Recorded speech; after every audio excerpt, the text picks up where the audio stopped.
Good evening and welcome to the 716 Playbook, where every play counts. I appreciate you all for tuning in. If this is your first time tuning in to the show, welcome. I hope you stay. And if this is not your first time, if you are a reoccurring viewer, I'm glad you came back.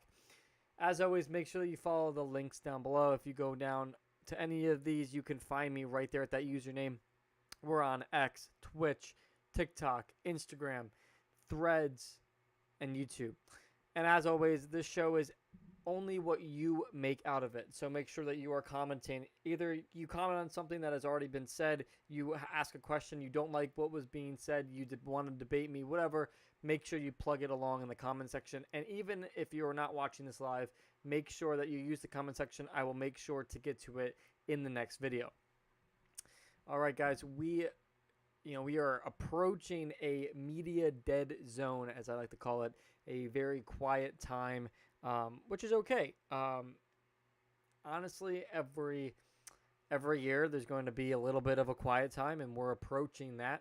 Not a lot that's going to be talked about, and that is okay. But we're going to talk about the Bandits first. So yeah, the Buffalo Bandits, not a lot to talk about, but there's no new news, which is good. No news is good news. Means no guys are planning on leaving or causing drama in the off season. There are a lot of players that are going to be playing in the summer major series, so they are going to keep conditioning and staying in shape and practicing and making sure that they don't get rusty. I actually kind of like that. I wish that. No, I don't. I was going to say I kind of wish that other major sports do that, but I don't, because that's how guys get injured as well. So there's always that risk to that. The 2025 NLL draft is still unknown. There's no date or time. We just know that it's going to be in the fall, like normal. And the Toronto Rock have the first three picks. They have the first, the second, and the third pick. Some fun news, the Ottawa Black Bears will have their first season in the NLL. They were previously known as the New York Riptide from 2018 to 2024, but now they're going to be playing in Ottawa, and they are going to be the Black Bears. So they also are going to kind of slip on in the draft and into next year. So as we kind of get closer, we can talk more about what the team looks like. And honestly, their first year in the NLL, I'll make sure to kind of keep an eye out for that way more. We're going to now transition. That was a very quick segment. We're going to transition into the Buffalo Sabres. Everything that I said last week about a aggressive offseason is coming true. Everything that I've seen and heard is pointing right towards an aggressive offseason, and I'm not against it. I think major changes need to happen. I think Kevin Adams, our GM, needs to make changes. I think he needs to look at the team and the upper management, everything more holistically. And I think that this might be an opportunity for him to do that. He is currently celebrating 5 years with the team. It's going to be the 10th longest tenure in the NHL currently. So, I'm not a huge Kevin Adams fan. Most of you guys know that. I've said that repeatedly on this show. But I always think that there's room to redeem yourself, so I'm always kind of hoping and rooting you on, and I will do that. He is still the GM for the Sabres. There's a lot of rumors right now, but there's not a lot kind of coming to fruition. There's no official news, no new official news, and there were rumors about us trading away our first-round pick, which was the 9th pick in the first round. We might be trading that away. We're not going to do that. It looks like we're going to keep it. Most likely, we're going to pick a forward, because that's probably one of the most positions that we need is a forward. So we'll see what that looks like. It all really depends, too, on some other news that we're going to talk about. But most likely, we're going to pick a forward in the draft. Not going to really speculate or get too many hypotheticals out there on what that might be. You guys know I will beat this into the ground. I don't believe in using media slump time to do mock drafts and try to think hypothetically what the team might draft. We have no idea what the team is talking about behind the scenes. We have no idea what their goals are. We have no idea what they're going to plan to do. We have no idea what the plays look like. I have no idea what any of those things are being discussed. None of us do, really. So to try to speculate and say, oh, this is who they're going to get, or this is maybe where they're going to go, most likely a forward. I have no idea, but that's as far as I'm going to go with that. The draft is at the end of June, so it's coming up within the next couple weeks. So I'll keep an eye out for that. Once the draft does happen, I'll make sure to post about it, kind of update you on who the pick is, and go from there. But until then, I'm not going to hold my breath on who they choose. Jarmo, he is the top advisor for Kevyn Adams. Him, along with Kevyn Adams, visited the Bills' mandatory minicamps last week. They both were kind of just sitting in watching and enjoying themselves in Buffalo. So kind of cool to get to see that. Jarmo is brought to the Sabres primarily to help assist Kevyn Adams. I am all for that relationship growing together. I kind of like that they're doing things together. I like that they went out of their way to spend some time together in visiting the Bills minicamp. I think that's a cool opportunity for both of them. One, Jarmo could very well help out on the GM side. He can also help with that relationship, advise Kevyn Adams on certain things, who to scout for, what to look for.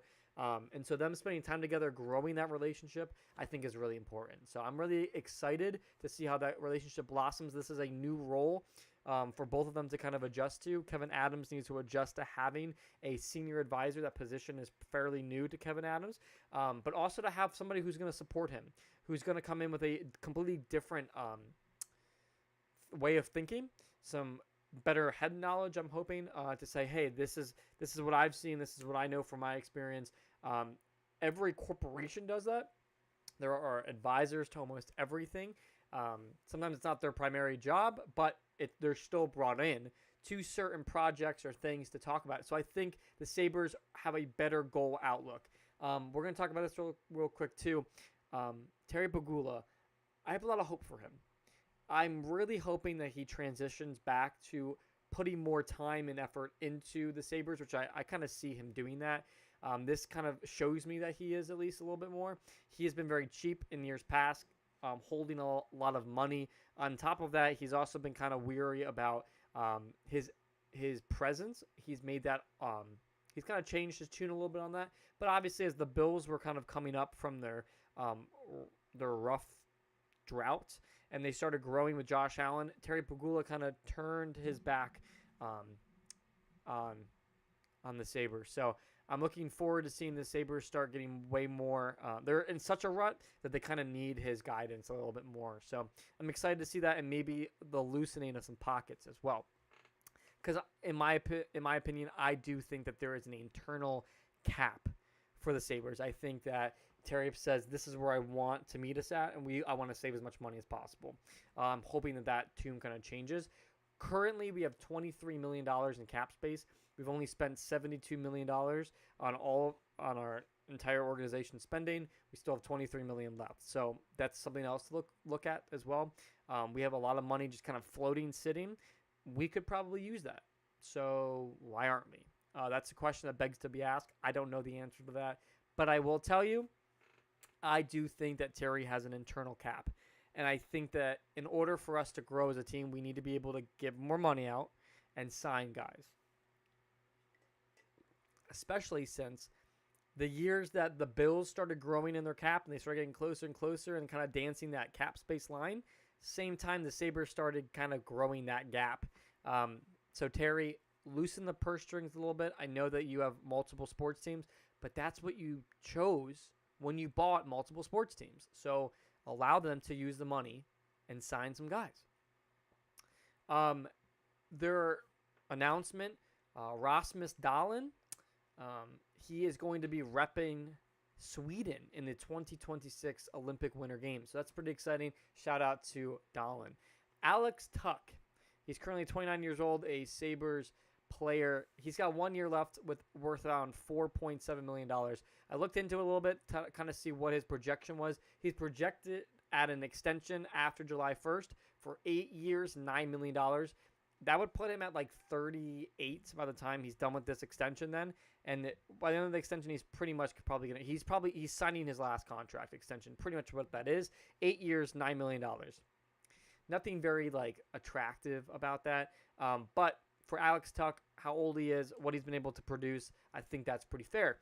1,500 people took a vote on X, and out of the 1,500 people, 52% of people agree with giving him the 8-year, $9 million. The other 48%, they might have said no because they think he's worth more, or they said no because they don't want him on the team anymore, or they don't think he's worth that much. I don't know what the reasoning is for the 48%. I would say that 8 years, $9 million is not a huge risk. Really, the only risk signing Alex Tuck at 29 years old is signing an 8-year contract. I would never revise an 8-year contract. I might cut that in half to 4 years. 4 years, $5 million, and see what he says. Because that kind of gives him an opportunity to either stay in Buffalo if they're producing something within the next couple of years, or go move on. Defenseman Bowen Byram. We've been talking about him the last couple of weeks. He's been kind of been announced, and he's been in the news. He is the most attractive tradable player right now. The Sabres have kind of thrown him out there in trade talks, and apparently he's worth way more, and a lot more teams are interested than what we thought. So he's got a lot more trade value than we thought. That's exciting. We'll see what ends up happening with Bowen, but I most likely think that we're going to trade him out. So once that becomes finalized and we actually do have a trade, I'll let you know what that looks like. So far, there's no trades. On the other hand, JJ Peterka is unhappy with the team. He's currently headed into a contract negotiation for some extensions. He's young. He's really good. He's only 23. He is a massive help, and I don't really want to see him leave. But he's not too happy with the Sabres. He's not very happy with the contract extensions as of now. We'll see what that looks like in future weeks. But as of right now, they have not agreed to any contract extensions, and they might actually be pursuing a trade. So right now, he's pretty unhappy. They're still talking about a contract extension, but they don't want to, but they are also keeping an eye out for any teams that might be interested, because JJ isn't exactly thrilled with the Sabres. Now, here's what I'll say. JJ is the solution to his own problem. JJ is upset primarily not with how the Sabres team is treating him, but with how the Sabres team is doing. He's upset with what the future looks like.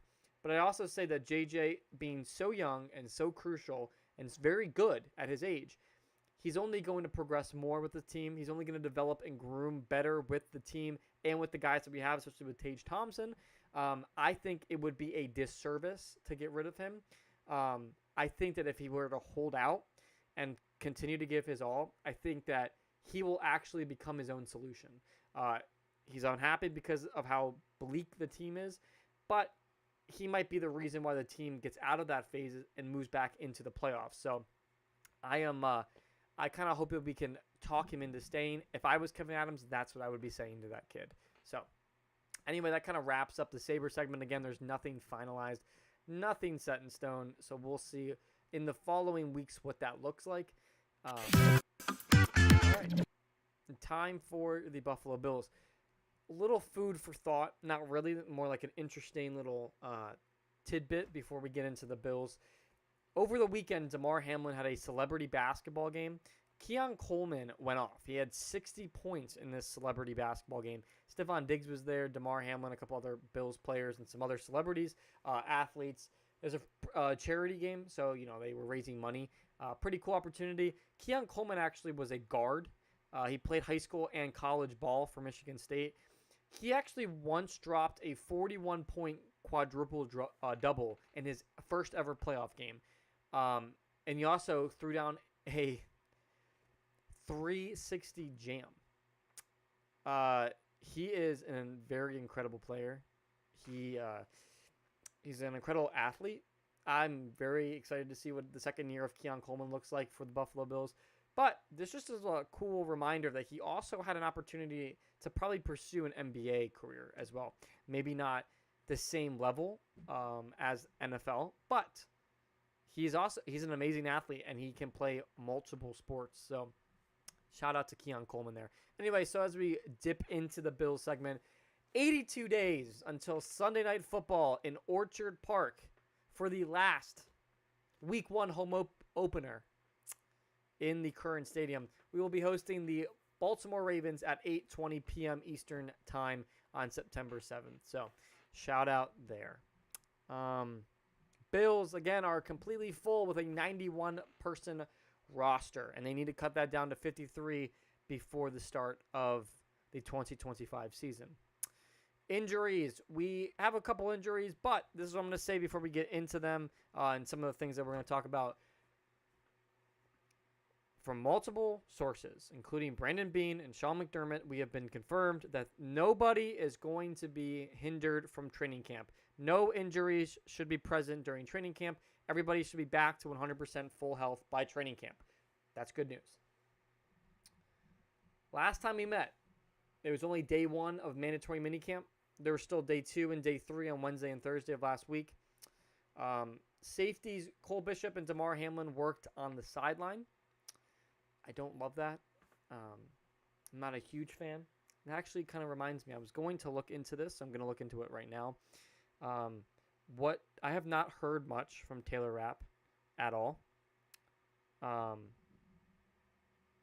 Really haven't heard any news or updates from Taylor Rapp.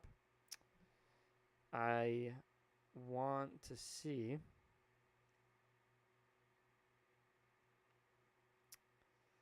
I believe that Taylor Rapp should be back. No. I've checked multiple sources in the past weeks, and I keep forgetting. So here's my chance to really, really quickly just check and see. I apologize. Yeah, not really much on Taylor Rapp.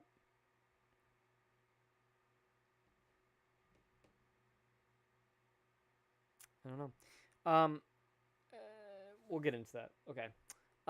Anyway, safeties Cole Bishop and Damar Hamlin worked on the sideline.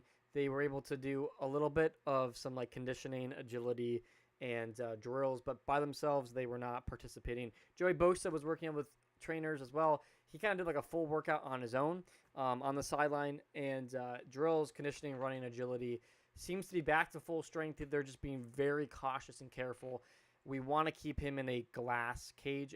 No, we want to keep him in a rubber bubble. I don't care what they got to keep him in. Just keep him safe, all right? I don't care what the material of the bubble or confinement that he's in. Just keep him safe, please. Rookie cornerback left Wednesday's minicamp with a leg injury. He did not practice for the rest of Wednesday, and he actually didn't practice at all on Thursday. We were told, finally on Thursday, that he had tweaked his hamstring, but he should be good by training camp. I don't love this. Look, there's a very crucial time in between mandatory minicamp and training camp, which is about a month, where rookies are going to put in a lot of sweat and work in order to make sure that their bodies, their skill level, their ability to know the plays, the playbook, the team, the organization, the coordinators, all of that, they need to get used to it. And if you're injured, that puts a wrench into that. There's going to be a lot of rookie practices and workouts and meetups over this next couple weeks until training camp, and Maxwell cannot miss that because it will stunt his growth drastically. And if you don't believe me, if you think I'm being like over exaggerating that, it's true. If you look at guys, especially first round picks that are getting injured before training camp, and then look at their success in their first couple years, it's not great. Stats do not look good for them. They don't back that up at all. It doesn't look great. So I don't like this. I hope that this is like a very temporary, like already fixed thing, that he's back to normal now. Because if he's not, it really will stunt growth up until training camp. And if he goes into training camp with having to sit on the sidelines and not be able to work out for a month, again, you're stunting growth that could have been worked on in that month. So we'll see what ends up happening there. Josh Allen, though, some good news. Josh Allen is looking amazing. I watched a lot of videos. If you haven't, go online, go on YouTube, go on X, go on wherever you go and you watch your sports videos, highlights, and just watch Josh Allen with Josh Palmer and Elijah Moore. It's incredible. I think they're going to be great additions. We say this every year with additional guys, but last year I was very critical of Matt Collins. I didn't think he was going to do much, and I think I'm going to change my tune. I think Elijah Moore is going to be the guy the top player to watch, not only in training camp, but in the first couple weeks. He is by far, in my opinion, going to break 1,000 yards. I have some high hopes, some high expectations for Elijah Moore because I think he's an impeccable route runner, and he can catch the ball. He's fast, he's quick, and he's outside. He's gone. And so as long as he can outpace even by one step with a cornerback or a safety, it's over. Trey White actually picked off one of Josh Allen's passes on Thursday, I believe, or Wednesday or Thursday. I want to say it was Thursday. Trey looks really good. He looks like he's very comfortable back in Buffalo. Terrell Bernard has been very impressed with Maxwell Hairston. Again, nobody's happy about the injury, but there are some very good things. Maxwell, in the very short time that he's had with the team, he's been doing some great things. Keon Coleman was not very happy with his last season performance. He's gotten bigger, he's more hungry, and he is ready to get the ball, and he's ready to perform. So Tyrell Shavers and Jalen Virgil, both wide receivers that were on our practice squad last year, they're kind of fighting for a spot on the roster. They look really good, but can they outpace Elijah Moore, Josh Palmer, Keon Coleman, Khalil Shakir? I don't think so.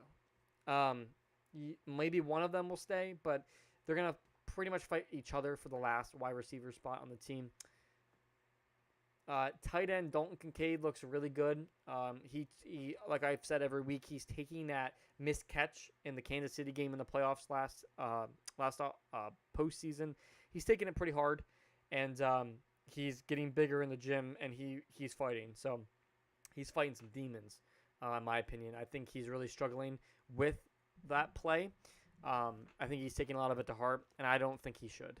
But if he's going to use it to get better, then all power to you. Brandon Beane is not worried about his relationship with James Cook. He thinks James Cook is ready to play. He's ready to win with Buffalo. And it's just the contract negotiations are still lingering.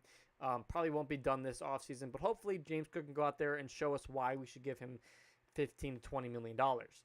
Brandon Beane also is not worried about Joey Bosa. They said they're going to be very cautious and careful and not expose him. So kind of let him go and practice on his own and keep him off the spotlight and see what he does week to week. Maxwell Hairston and Deion Walker signed their contracts the last couple of days. I think it was Thursday or Friday of last week. They signed their contracts, their rookie contracts. TJ Sanders is the only rookie that has not yet signed the contract, which probably in the next couple of weeks before training camp he will sign. Elijah Moore, again, is my top player to watch. I think him and then Joe Andreasen is going to be a very reliable linebacker. Those two guys on both the offensive and defensive side. The only guy that Elijah Moore by far to me is going to be the top watch guy on the offense. Defense, it's going to be two guys, Joe Andreasen, but D lineman Dwayne Carter is entering his second year. He looks good. His rhetoric, the way he's touting himself, the way he's ready to rumble on the D-line, what I saw from him in the last couple weeks and in the postseason last year, I'm very excited to see what Dwayne Carter does. I think he is going to push out Ed Oliver on the D-line. I'm not upset about it. I love Ed Oliver. I think he was really great at transitioning us on the D-line, getting us out of a rut. But Ed Oliver the last couple of years has been pretty inconsistent. And I think with the contract restructuring that we did with him, I think he's probably going to see his last year or 2 years with Buffalo. I'm very grateful for Ed Oliver. I love that guy. I love the energy that he's brought to the team. I love the skill level to a certain point, but I think he was very inconsistent this past season, and I think we've all seen that. And we want consistency, especially on our defense. It needs it. The only area of opportunity, in my opinion, that I see for the Buffalo Bills is safeties. It's the only glaring weakness that I see. Cole Bishop, Taylor Rapp, Damar Hamlin, Derek Forrest, and then a rookie. I don't like any of that. I like Taylor Rapp.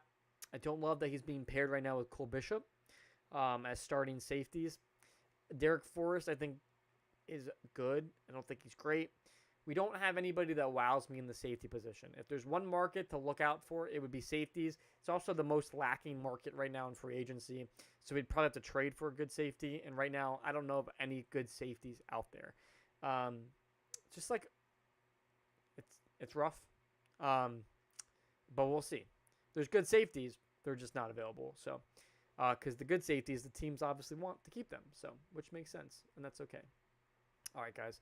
We are going to transition now. We're going to transition back to the end of the show. I'm going to go over some NFL news real quick, break that down, and then we will be done. The next couple weeks are going to be very, very small episodes, very short. Not going to do much because we're just kind of waiting from now until training camp. Bandits and Sabres both are just on their off season, and until maybe some draft news with the Sabres, and then obviously the Bills, we're going to be waiting until training camp. So little things here and there, but not much is going to be said. So just kind of be aware of that. In the next couple of weeks, the episode's going to be a lot shorter and not as much meat to them. Anyway, in the NFL world, quarterback Lamar Jackson is eyeing a record-breaking contract. Today was his first day back in mandatory minicamps. And guess what? The person who is going to be managing his contract negotiations is no other than his mother. Some reason some of these quarterbacks like Lamar Jackson and Jaden Daniels, they use their mom as their manager. Well, his mom is going to help him get a record-breaking contract. So, maybe having your mom negotiate your salary is pretty good. Maybe I should hire her to negotiate mine. Maybe I should use my own mother to negotiate mine. Saints players are rumored to want to trade for quarterback Jameis Winston. Again, that's just a rumor. Rumored that Russell Wilson is quarterback 1 for the Giants and Jackson Dart is second. Steelers want Miami's tight end Jonnu Smith. We'll see what that looks like. They are interested. But 49ers and the Vikings are interested in signing CB Jair Alexander. He was just released from the Packers. I still think that he would pair very well with the Ravens. Breece Hall may be in some trade talks. The Jets are kind of throwing him out there and seeing what they can get for him. The Steelers apparently showed interest in trading for the Jets wide receiver Allen Lazard, but we'll see if that kind of comes out. I can't see them trading away Lazard. Keenan Allen is interested in a couple teams, the 49ers, the Raiders, and the Cardinals. We'll see if any of them bite. First-round pick for the Bengals, Shamar Stewart, is currently holding out because after going to the table and trying to negotiate a contract, the Bengals are being very cheap and they're very stingy on giving their first-round pick a good contract. That does not look good for them. So apparently Shamar is not happy with the numbers that are being thrown out there. Contract talks are not looking good. And there's actually a chance that he might opt out. A player can opt out and they just won't play in this season. They'll opt out. They won't play. They'll sit. They might go back to college. And then they can go back and enter the draft next year. Steelers are confident in their talks with TJ Watt.